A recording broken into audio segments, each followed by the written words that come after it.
കഴിഞ്ഞ തവണ മമത അവർക്കിടയിലാണ് ഒരു വലിയ മുന്നേറ്റം ഉണ്ടാക്കിയത്. പക്ഷേ ഇത്തവണ ആ മേഖലയിൽ വലിയ മാറ്റം കൊണ്ടുവന്നു എന്നുള്ളതാണ്. അതായത് ബംഗാൾ പൂർണ്ണമായും ഒരു പാൻ ബംഗാൾ പാർട്ടിയായിട്ട് BJP മാറിയിരിക്കുന്നു. ഈ വിജയം എന്ന് പറയുന്നത് ഒരു മേഖലയുടെ വിജയമല്ല.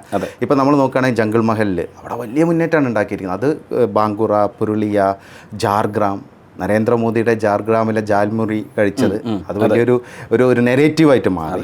പിന്നെ അത് കൂടാതെ തന്നെ ഈ മമത കൊണ്ടുവന്ന കുറേ വാദങ്ങളുണ്ടായിരുന്നു. ഒന്ന് BJP ഔട്ട്സൈഡേഴ്സാണ്. കഴിഞ്ഞ തവണ അതാണ് കൊണ്ടുവന്നത്. കഴിഞ്ഞ അത് കുറച്ചൊക്കെ എഫക്റ്റീവായി, ഔട്ട്സൈഡ് അറ്റാക്ക്. പക്ഷേ അതിന് BJP നല്ല രീതിയിൽ മറികടന്നു എന്നുള്ളതാണ്. അതിൽ സമീക് ഭട്ടാചാര്യ എന്ന് പറയുന്ന സംസ്ഥാന അധ്യക്ഷന് വലിയ റോളുണ്ട്. പ്രത്യേകിച്ച് മീൻ കഴിക്കാത്തവരാണ്, അല്ല BJP വന്നാൽ മീൻ നിരോധിക്കും എന്നുള്ള രീതിയിലുള്ള പ്രചരണമൊക്കെ എങ്ങനെ മറികടക്കാൻ സാധിക്കും, ആ രീതിയിലുള്ള ഒരുപാട് പദ്ധതികളും പ്രവർത്തനങ്ങളും നടത്തി എന്നുള്ളതാണ്. പിന്നെ പ്രധാനമന്ത്രി നരേന്ദ്രമോദി തെരഞ്ഞെടുപ്പിന് തൊട്ടുമുമ്പ്, ഈ രണ്ടാം ഘട്ടത്തിന് തൊട്ട് മുമ്പ് കാലിബാരി ക്ഷേത്രത്തിൽ പോയി അദ്ദേഹം പ്രാർത്ഥന നടത്തി.